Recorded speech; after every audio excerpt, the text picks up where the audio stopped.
tidak ada bukti pernikahan itu berarti tidak menikah secara sah, atau menikah secara sah tapi nggak dicatat, itu kan kita nggak tahu. Ini kira-kira sama dengan nasab alwi itulah kira-kira yang jadi. Kok Gus Yahya mengambil contoh nasab alwi kaitannya dengan seorang anak yang tidak jelas statusnya apakah.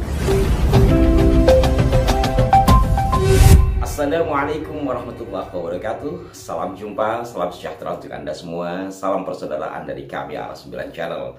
Saudara-saudaraku sekalian, belum lama ini beredar potongan video yang berisi ceramah Kiai Haji Yahya Khalil Stakuf, Ketua Umum PBNU atau yang akrab disapa Gus Yahya, yang diantara isinya itu adalah tampak Gus Yahya mengambil contoh nasab alwi terhadap status seseorang yang tidak jelas hasil pernikahan atau tidak. Nah, spontan saja video ini mendapat banyak perhatian, hanya saja karena sifatnya potongan sehingga tidak diketahui panjangnya seperti apa dan dalam konteks apa beliau berbicara. Maka itu setelah saya coba lacak, alhamdulillah kemudian menemukan sumber video itu dan apa inti utama yang disampaikan oleh Gus Yahya sebenarnya dalam video panjangnya. Nanti akan saya putarkan kepada Anda agar lebih jelas bahasan ini. Kita simak dulu potongan tersebut. Tidak ada bukti pernikahan yang sah, ya. Itu pun sebetulnya ya kita tidak tahu apakah tidak ada bukti pernikahan itu berarti tidak menikah secara sah, atau menikah secara sah tapi nggak dicatat, itu kan kita nggak tahu. Ini kira-kira sama dengan nasab alwi itulah kira-kira yang jadi. Yang itu sudah kaidahnya kemarin sudah ditekankan oleh Kiai Afifuddin Muhajir sebetulnya itu adamul wujdan la yadullu atau la yakunu dalilan ala adabil wujud gitu. Menyimak potongan video tadi, sebagian ada yang mengira bahwa itu adalah ceramah Gus Yahya khusus tentang nasab alwi. Namun sebagian juga ya realistis. Sebagaimana saya awalnya melihat ini kan dari runutan kalimatnya hanya mengambil contoh ya. Hanya saja kok Gus Yahya mengambil contoh nasab alwi kaitannya dengan seorang anak yang tidak jelas statusnya apakah itu anak hasil nikah atau tidak, tetapi kemudian MK memutuskan agar anak itu atau anak zina sekalipun itu wajib dinafkahi oleh bapak biologisnya. Nah, video itu sahabat-sahabatku sekalian itu adalah setelah saya telisik ya, ternyata ujungnya ya memang ada di kanal resmi milik PBNU yaitu di TVNU. Ceramah itu disampaikan oleh Kiai Haji Yahya Khalil Stakuf pada 11 Juni 2024 di Plaza PBNU Jakarta Pusat.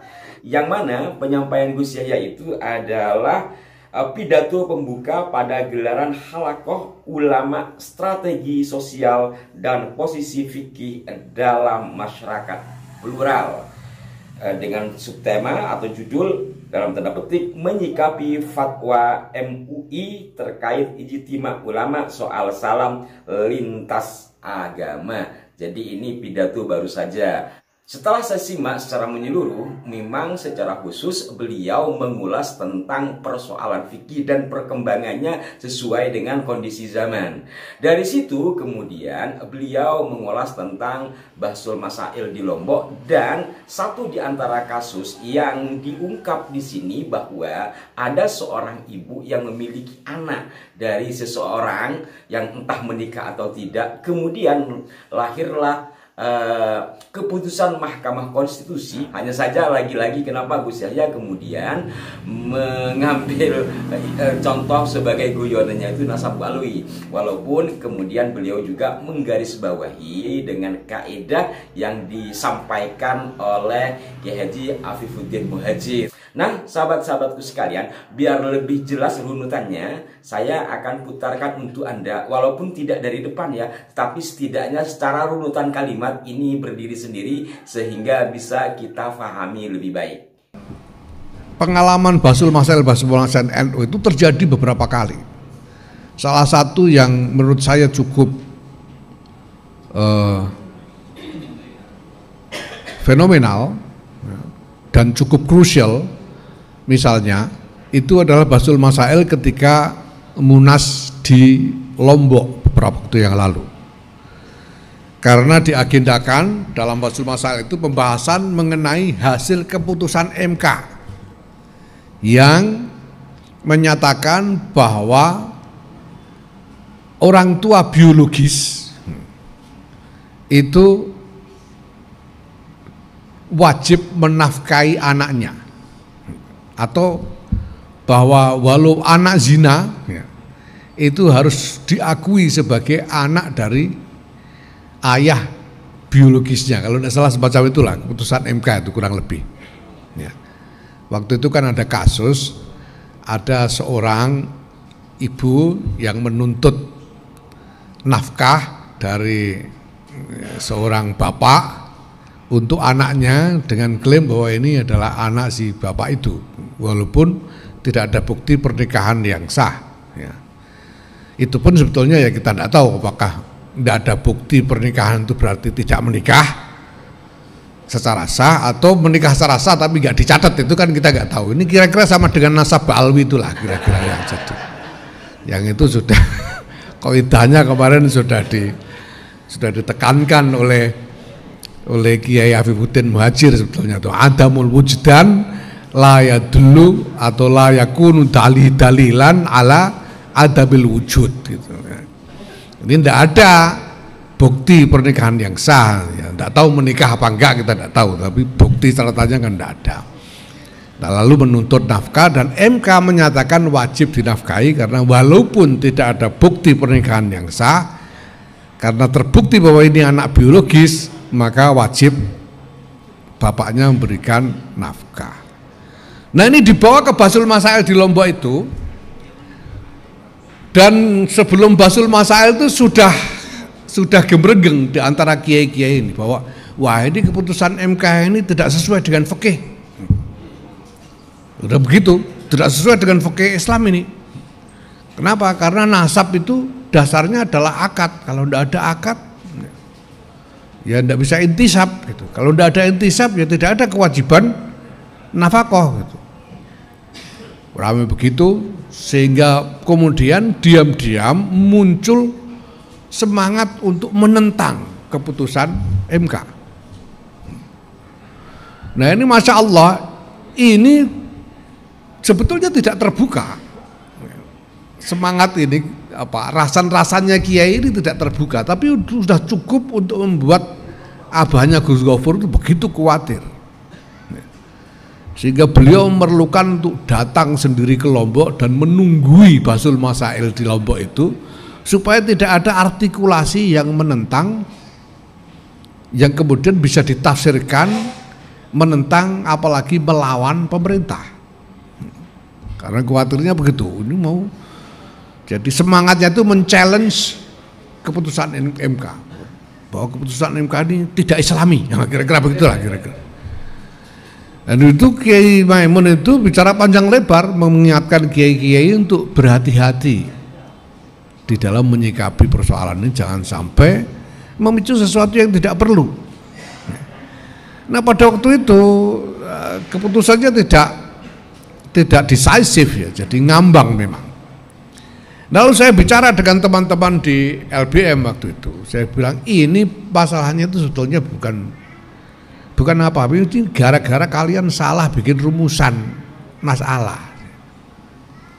Rumusan masalahnya itu keliru karena dirumuskan di situ pertanyaan itu apakah keputusan MK itu sudah sesuai dengan fikih Islam? Pertanyaannya begitu. Itu rumusan yang salah, saya bilang.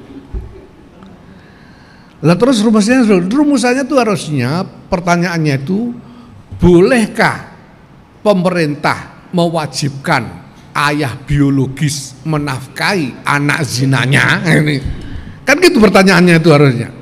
Boleh enggak pemerintah mewajibkan? Nah kemudian kalau pemerintah mewajibkan, apakah wajib menaatinya? Kan gitu pertanyaan yang tepat itu. Lah kalau pertanyaan begitu gampang jawabnya jelas. Ya. Kalau bahwa pemerintah itu boleh mewajibkan sesuatu yang mubah, mewajibkan ya walaupun dinyatakan kayak di teorinya Al-Mawardi itu walau lam yunazzal, walau lam yarid fi sunnati Rasulullah sallallahu alaihi wasallam. Jadi pemerintah itu kalau menetapkan sesuatu yang mubah itu tidak usah nyari dalil, sudah. Ya, kayak kewajiban berjalan di pinggir kiri itu kan enggak dicari dalilnya, enggak bakalan ada gitu. Tapi boleh pemerintah ini. Walaupun ya sebetulnya ya mubah asal hukumnya itu. Kalau pemerintah sudah mewajibkan jadi wajib. Mewajibkan orang pakai helm naik motor itu kan sama. Ya makanya ini pertanyaannya harus begitu. Nah kadang-kadang, nah ini, dan ini banyak contohnya lah. Nanti ada banyak kalau diteliti lebih lanjut banyak. Itu di dalam kitab, di dalam buku kumpulan hasil Basul Masail Mu'tamar itu aja, kalau kita baca itu ada kasus-kasus yang sebetulnya ya aneh. Ya. Nah, atau jawabannya itu aneh karena pertanyaannya juga aneh gitu. Nah, misalnya itu ada pertanyaan bagaimana hukumnya menyerahkan urusan negara kepada orang kafir, itu pernah ada itu Basul Masail. Ini gimana kok bikin pertanyaan begini ini gitu. Ya. Nah, terus jawabannya aneh juga, jawabannya tidak boleh katanya. Jawabannya kan repot ini. Lah terus urusan negara itu apa? Apa dikira urusan negara itu cuma jadi presiden gitu? Memangnya jadi bupati itu bukan urusan negara? Jadi carik lurah itu apa bukan urusan negara? Jadi tukang ketik di kantor pemerintah itu urusan negara bukan? Ini kan jadi kacau balau. Kenapa? Karena pertama-tama menurut saya mindsetnya, ya, mindset cara berpikirnya itu masih mindset lama. Dengan kata lain apa? Dengan kata lain bahwa realitas konstruksi sosial politik yang kita miliki sekarang, negara bangsa, negara kesatuan Republik Indonesia berdasarkan Pancasila dan Undang-Undang Dasar 45 itu belum masuk di kepala para orang-orang yang mengaku fuqaha itu. Belum masuk di dalam kepala mereka. Konstruksi ini konstruksi apa itu mereka belum menginternalisasi. Sehingga ketika mereka ketemu dengan soal-soal begini, mindset mereka itu masih mindset zaman Turki Utsmani. Gitu. Ini masalah besar buat kita. Nah, kemudian banyak masalah-masalah fikih itu tidak dilihat hakikatnya dalam tasawur itu, tapi didasarkan pada klaim-klaim. Ya, misalnya apa? Kemarin itu, ini yang men-trigger ini. Soal salam ini ya. Ini yang men-trigger. Jadi dianggap haram pakai salam macam-macam itu karena mencampur adukkan ibadah. Karena mencampur adukkan ibadah, itu alasannya. Ya. Nah, kenapa? Karena ada klaim, karena bahwa assalamualaikum warahmatullahi wabarakatuh itu adalah ibadah, maka diklaim yang lain-lain juga ibadah. Padahal tidak ada ibadah itu. Tanya kepada teman-teman Kristen, apakah salam sejahtera itu masuk dalam liturgi? Tidak. Tidak ada liturgi itu. Shalom. Tanya teman-teman Katolik, apa shalom itu masuk liturgi? Paus itu tidak pernah buka pidato pakai salam, itu tidak pernah. Begitu juga yang lain-lain. Begitu juga yang lain. Makanya ini pertanyaannya harus bukan apakah ini mencampur adukkan ibadah atau enggak. Kemarin saya ajukan perbaikan pertanyaan, apakah boleh ya, memulai pidato dengan ungkapan-ungkapan yang secara simbolis dimaksudkan untuk menunjukkan kerukunan antar umat beragama, gitu aja. Terus diklaim misalnya bahwa apa? Yang paling utama klaimnya itu soal itu loh. Namo Buddhaya. Itu dianggap ibadah. Ibadah bagaimana?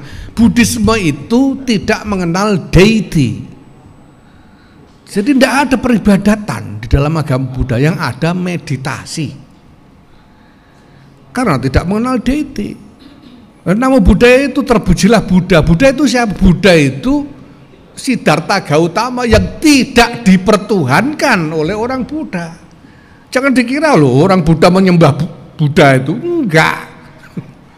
Buddha ini cuma pemikir lah, katakan gitu ya, kalau kita mau ya soal dapat wahyu atau tidak Allahu alam. Tapi yang pikiran-pikirannya kemudian dianggap sebagai panutan oleh para penganut Buddhisme ini. Tidak ada ibadah. Jadi kalau pencampuran adukkan ibadah, ibadah apa yang dia campur? Wong yang lain bukan ibadah. Nah ini hal begini, ini kenapa ini terjadi? Karena mindset di para fuqaha itu, mindsetnya itu masih mindset Turki Utsmani. Nah sahabat-sahabatku sekalian, dari apa yang disampaikan oleh Gus Yahya, tentu beliau sendirilah yang lebih tahu ya. Tetapi saya sampaikan hal ini pertama agar runtun, kemudian jelas itu peristiwanya di mana, dan mudah-mudahan Anda juga bisa mengambil sisi manfaat dari apa yang beliau sampaikan tersebut. Dan agar lebih utuh tayangan itu, silahkan Anda untuk menyaksikan langsung di kanal TV NU. Dan mari kita sama-sama menjaga kesatuan dan persatuan terkait dengan diskursus nasab. Sekali lagi saya sampaikan kepada Anda, kita kawal persoalan ini sampai selesai, tetapi koridornya tetap pada kajian yang bersifat ilmiah. Mohon maaf jika ada kekeliruan. Sampai jumpa. Wassalamualaikum warahmatullahi wabarakatuh.